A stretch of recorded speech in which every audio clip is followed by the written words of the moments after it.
চলো বন্ধুরা, আজ বানানো যাক মুরগির চর্বি দিয়ে ঘুগনি রেসিপি। তার জন্য আমি গ্যাসে কড়াই বসিয়ে দিয়ে তাতে অল্প তেল দিয়ে তেলটি গরম হতে দেব। তেল গরম হোক ততক্ষণে আমি আদা রসুনগুলো পেস্ট করে নিই। তেল গরম হয়ে গেলে তাতে রসুন বাটা দিয়ে ভালো করে নাড়তে হবে। রসুনটিকে ভালো করে নাড়বে, না হলে রসুনটা বসে যেতে পারে।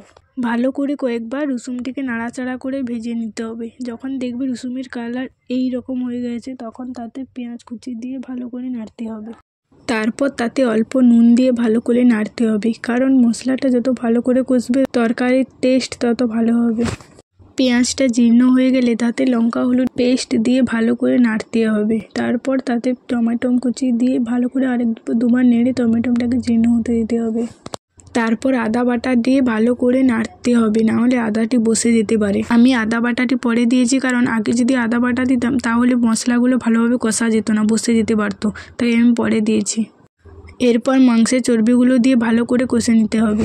ভালোভাবে কষে নেওয়ার পর আমি আগে থেকে ছাড়িয়ে রাখা আলুগুলোকে ভালোভাবে থেতলে নিয়ে দিয়ে দেবো। তারপর একটু নেড়ে চেড়ে আগে থেকে সিদ্ধ করে রাখা মটরগুলো দিয়ে ভালো করে কষে নেব।